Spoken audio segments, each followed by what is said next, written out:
Obrigado a todos que contribuíram para que chegássemos a este momento do culto, no qual vamos encerrar as nossas reflexões sobre o Salmo 23. Sem dúvida alguma, um dos mais lindos poemas de toda a obra literária mundial. Eu muitas vezes digo que alguns textos não estão nas antologias dos mais belos produtos literários do mundo porque estão na Bíblia.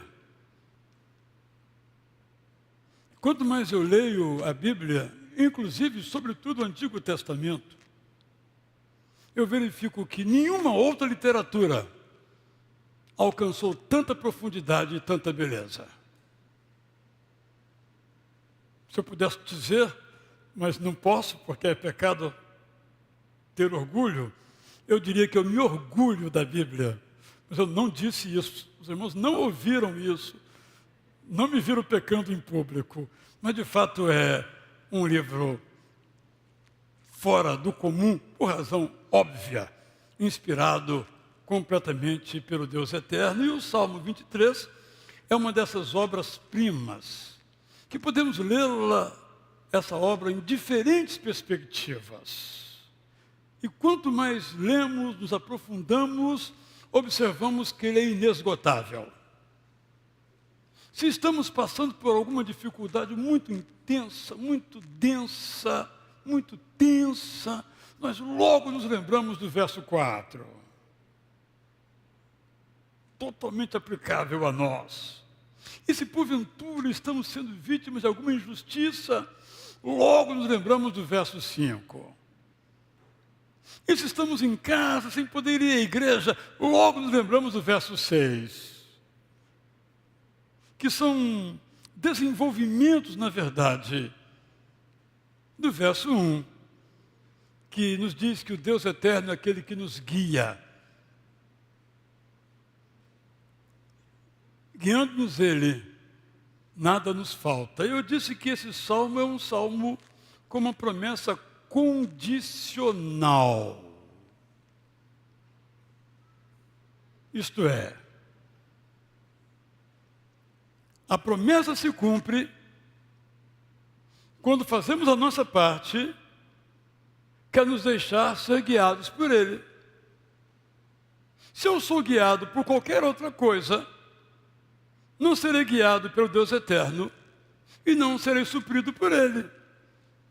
Até porque Ele respeita a nossa individualidade, o nosso amor por Ele ou a nossa rejeição. O verso 1, então, nos diz, desse modo assim condicional, que Deus nos supre em todas as nossas necessidades. E eu disse que às vezes nós confundimos desejos com necessidades. Eu estou com uma vontade imensa de comprar um iPad novo. Aí fui ver o preço e a vontade passou. Por que passou? Porque não é uma necessidade. Eu tenho um que me serve muito bem. É um desejo. Não uma necessidade. Só para mostrar que nem sempre a gente consegue harmonizar uma coisa com a outra. E digo mais, que não disse antes, nem sempre nós sabemos quais são as nossas necessidades. Mas o Deus eterno sabe quais são as nossas necessidades. Ouso dizer até que às vezes Ele nos dá o que nós não pedimos, porque nós não sabíamos que precisávamos. Mas Ele sabia que recebendo seria bom para nós. Ainda nessa perspectiva da síntese, nós encontramos mais algumas declarações neste salmo. Eu quero me referir especificamente a quando ele fala das dificuldades que nós enfrentamos. Quando nós, na expressão belíssima, passamos pelos vales da sombra da morte. ou por experiências de derrota, de sofrimento, de perda. Algumas delas nós mesmos provocamos. Mas mesmo assim, Ele nos socorre. E outras situações e pessoas provocaram, e Ele então nos socorre. O verso 5 nos recorda que passamos por situações em que nós somos feridos, injustiçados. Ele então nos mostra que nessas circunstâncias, a música da Gabriela Tranquilino agora nos lembra isso, Ele nos põe à mesa e nunca nos rejeita. Ouvimos na poesia cantada essa verdade. Essa é uma certeza que eu e você precisamos guardar de modo muito consolidado no depósito da nossa alma.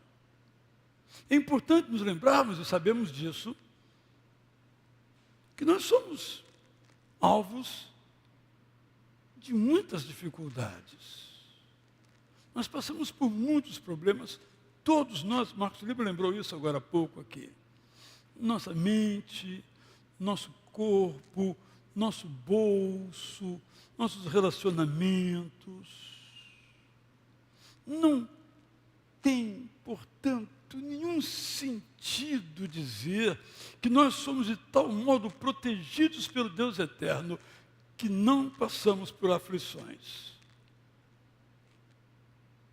Não tem a menor sustentação na Bíblia a ideia de que quem crê em Jesus como Salvador não sofre. Não tem a menor base nas Escrituras a ideia de que, se cremos em Deus, tudo na nossa vida vai de bem a melhor. No geral, certamente, mas no particular, nossas enfermidades, nossos temores, nossos medos são reais. Se você lê, por exemplo, o livro de Jeremias, se tem alguém que nós podíamos dar o epíteto de fiel ao Deus eterno, é Jeremias. Mas se tem alguém que sofreu mais do que Jó sofreu intensa, mas curtamente.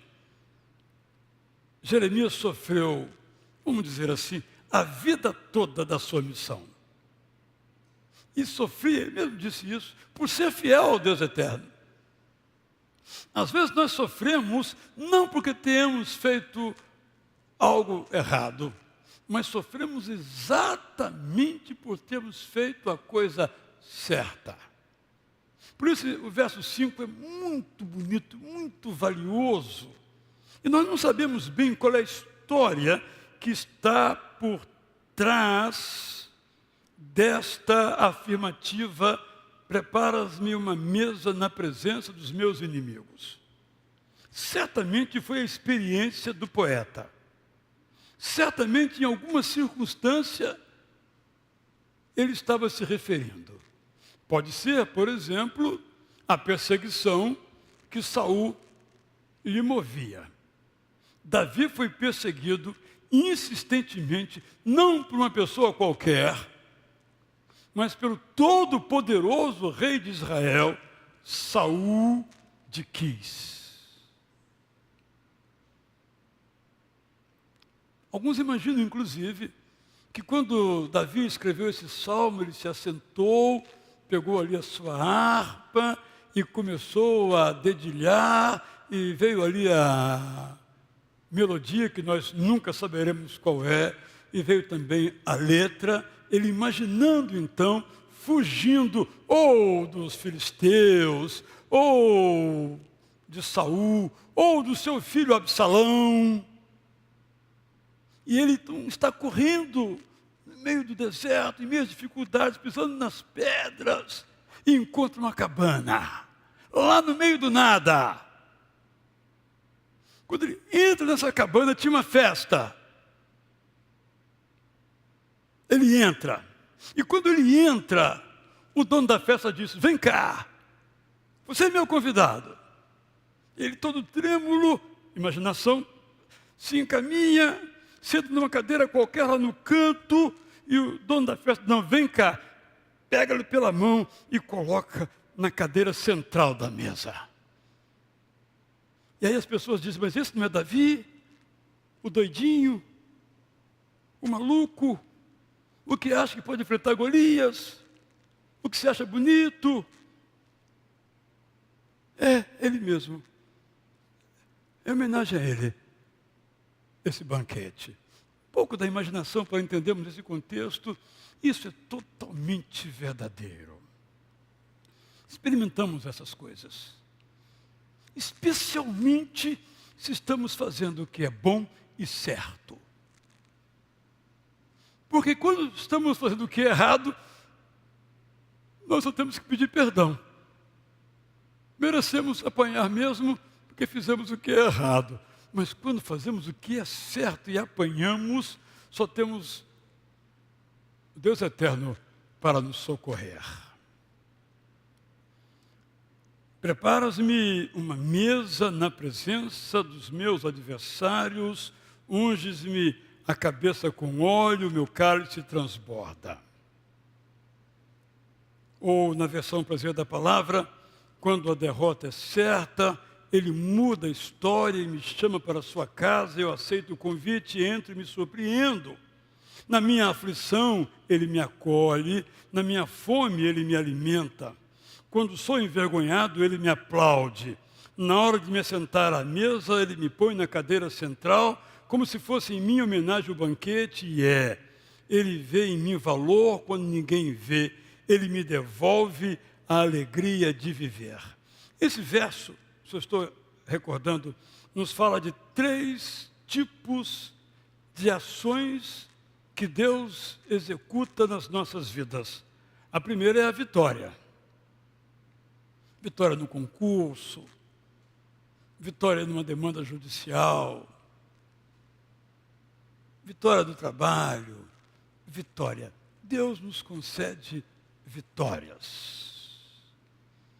Essa semana eu fiz a paráfrase de Josué capítulo 4. Quando o povo de Israel, então, atravessa o Rio Jordão. Esse capítulo é muito interessante porque ele mesmo faz uma junção com o capítulo de Êxodo e Números que nos contam a travessia do Mar Vermelho. E nesse capítulo, Josué, como Moisés tinha feito, ensina o povo a dizer algumas palavras e cria monumentos ou memoriais para que ninguém se esquecesse. E diz como Moisés também disse, quando no futuro os seus descendentes perguntarem para que essas pedras, para que esse monumento aqui, para que esse memorial, vocês dirão o seguinte: nós éramos escravos no Egito, mas Deus nos libertou e nos tirou do Egito, e nos fez passar pelo Mar Vermelho, e depois nos fez passar a seco pelo Rio Jordão. Experiências que certamente quem viveu não poderia esquecer. E experiências que certamente quem não viveu tinha que ser lembrado que isso aconteceu.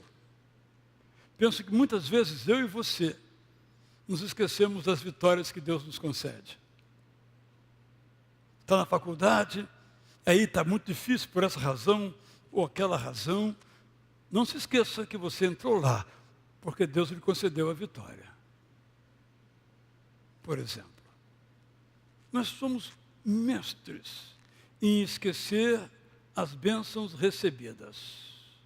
Porque o nosso negócio é pedir. E a Bíblia sempre nos lembra de agradecer. E agradecer não é só para exaltar a Deus, também o é. Agradecer é dizer: eu venci naquela circunstância, vou vencer nessa também. É didático agradecer. Perde muito quem não agradece. Perde demais quem não agradece. Hoje pela manhã eu estava refletindo sobre isso, as vitórias que Deus ao longo da vida me tem dado. Você pode fazer a mesma coisa, porque é a mesma história sua, a minha história é comum, como a sua também é comum. Meu Deus, olha o que é que tu fizeste comigo. Eu comecei a relembrar. É isso que temos que fazer. E afinal, eu só pude dizer, muito obrigado. A segunda palavra desse verso 5 é a honra. Eu tinha dificuldades com essa palavra, de entender que ela tem algum significado hoje, mas eu me reconciliei com ela e penso que sim, ela faz muito sentido hoje. Honra, muitas vezes, é relacionada a alguma conquista no futebol ou numa guerra. Mas não é isso, não. Honra é essa perspectiva de Deus olhar para nós e nos aprovar. É claro que nós buscamos a aprovação das pessoas, não é? Certamente a Gabi deve ter pensado assim, será que eu cantei bem? Ou eu, será que eu preguei bem? Aí a porta alguém vai dizer, Gabi, você cantou muito bem. Foi aprovada. Ô Israel, que mensagem. Fui aprovado. Mas essas aprovações são muito passageiras. E nem sabemos quais são as intenções dos que nos aprovam. Às vezes para obter uma outra coisa em troca. Que a aprovação, a honra que realmente vale a pena, é a honra que vem de Deus. Quando Ele olha para nós e diz, aprovado. Você quer ser aprovado, aprovada por Deus? Você sabe o caminho. Ele quer honrar você. Ele quer aprovar você. Mas a terceira palavra desse verso nos lembra a palavra alegria. E aqui eu quero, então, me deter um pouco, mas antes eu quero ler Isaías 25, 1 a 5. É um salmo que está no livro de Isaías. Ó Deus eterno, Tu és o meu Deus. Eu te exaltarei e celebrarei o Teu amor, porque tens feito coisas extraordinárias. Tu tens cumprido Tuas graciosas promessas, feitas há muitos séculos. Nenhuma delas falhou. Tu derrubaste poderes que nos ameaçavam e derrotaste os impérios que queriam nos destruir. Eles nunca mais ameaçarão. É por isso que, por ti fortalecidos, vamos te dar glórias, enquanto os opressores fugirão de medo. Tu tens sido a força do pobre e o abrigo do necessitado na angústia. Tu tens sido refúgio durante a tempestade e abrigo contra o sol causticante. Quando as dificuldades nos angustiam, Tu nos proteges construindo um muro alto para que não nos atinjam. Tu tens feito com que os arrogantes nos deixem em paz. Tu nos providencias o alívio e mandas que os gritos dos maus se transformem em silêncio. Mas quero ler também 1 João 5, 4 a 5. Tendo nascido de novo, vencemos as pressões que as pessoas procuram nos impor por causa da nossa fé. Nossa vitória não vem de nós mesmos, mas de Jesus Cristo em quem cremos. Portanto, quem crê que Jesus é o Filho único de Deus é vencedor. Ainda o Novo Testamento, 1 Coríntios 9, 24 a 26, em que o apóstolo Paulo diz, vocês sabem que numa competição muitos atletas correm, mas só um deles ganha a medalha de ouro. Então corram para ganhar a medalha. Vocês sabem que para vencer o atleta treina muito, já que a sua meta é ganhar a coroa da vitória que o tempo destrói. Nós, porém, competimos para receber uma coroa que o tempo não destrói. Quero ler ainda Efésios 2, 1 a 10. Jesus fez com que vocês voltassem a ter uma vida plena de sentido, já que antes estavam espiritualmente mortos por causa dos pecados que os dominavam. Essa era a realidade de vocês no passado, quando faziam o que todo mundo fazia, desobedecendo a Deus e obedecendo ao que Satanás orientava. Viviam todos, eu inclusive, do mesmo modo, completamente dominados por desejos pecaminosos. Se continuássemos nesse caminho, a condenação seria certa. O Deus eterno entrou em ação e demonstrou a sua bondade para conosco, motivado tão somente por seu imenso amor. Estávamos espiritualmente mortos por causa de nossos pecados, mas o Deus eterno fez com que voltássemos a viver por meio do que Cristo fez por nós. Esse foi o seu maior ato de bondade. Quando Deus eterno ressuscitou Jesus, fomos ressuscitados juntos e passamos a desfrutar de todas as bênçãos que Cristo mesmo experimentou. O Deus eterno agiu assim para mostrar definitivamente a suprema beleza e a magnífica bondade da sua graça por meio de Cristo Jesus.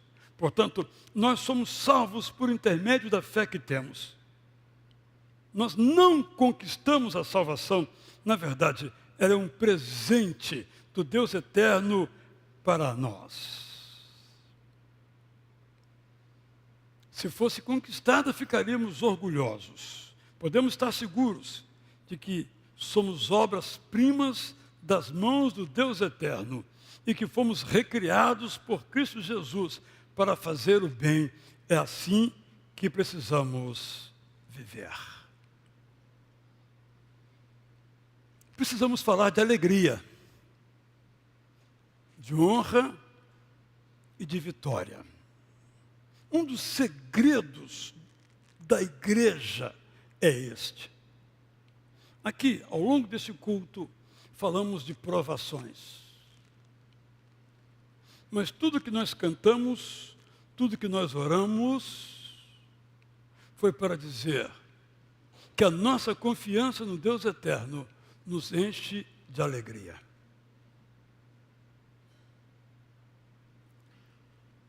Você e eu também ouvimos muitos dramas humanos.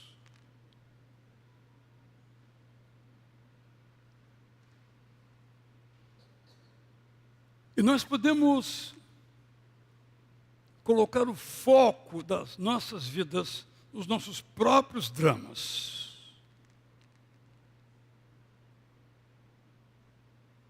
E alguns de nós, às vezes, passamos a vida, me perdoe a expressão, lambendo as nossas próprias feridas.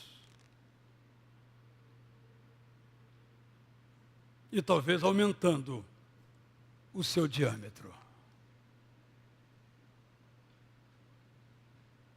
Não estou propondo que nós vivamos de um modo róseo, como se problemas nós não tivéssemos.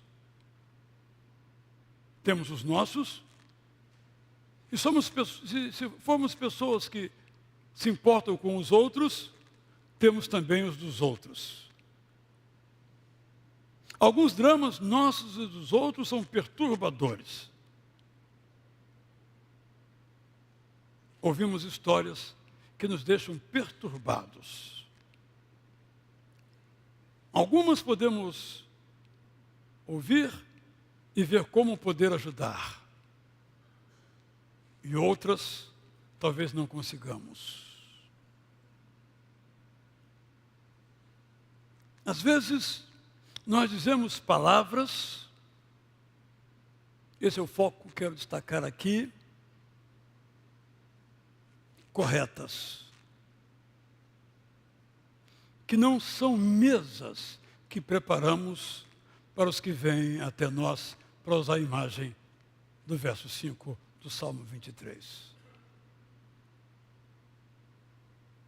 Alguns de nós somos orgulhosos de sermos verdadeiros.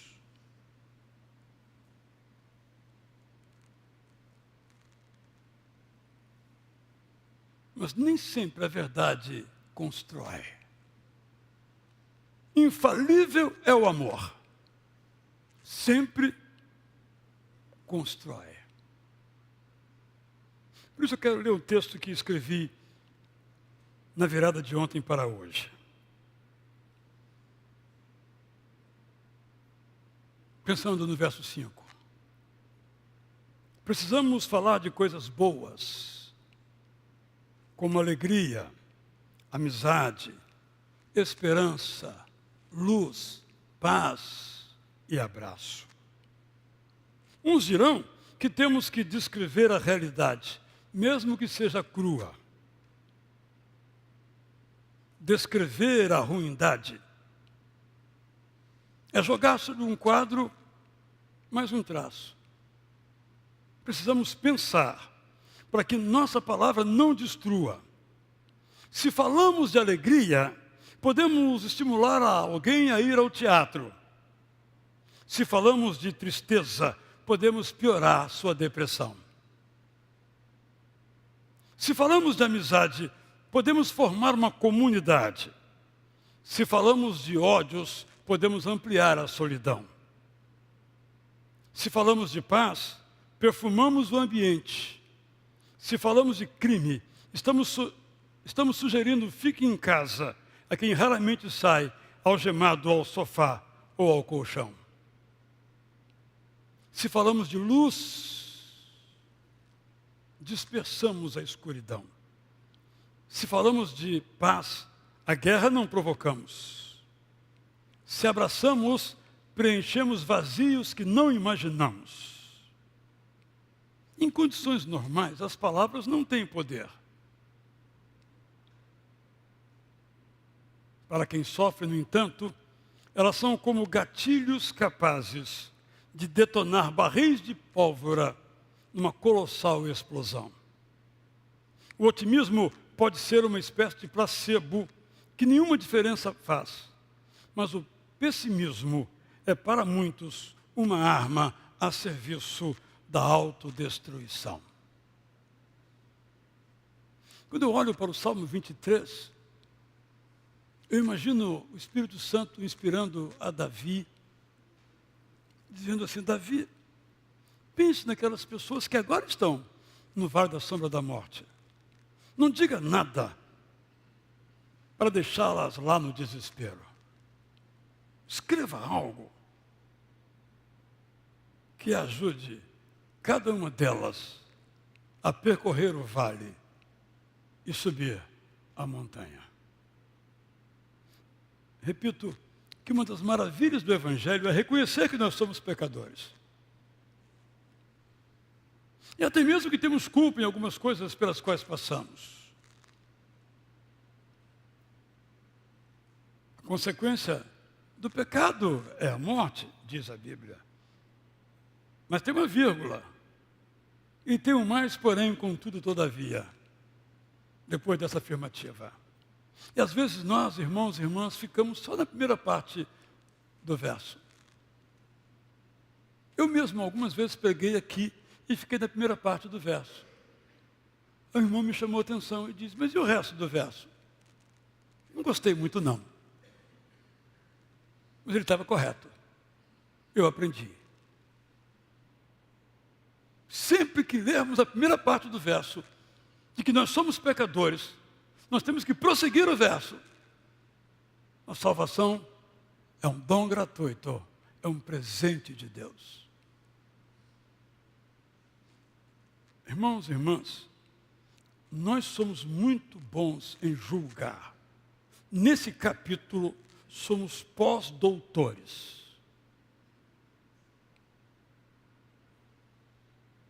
Mas você já experimentou quando você julga alguém sentado ao lado dela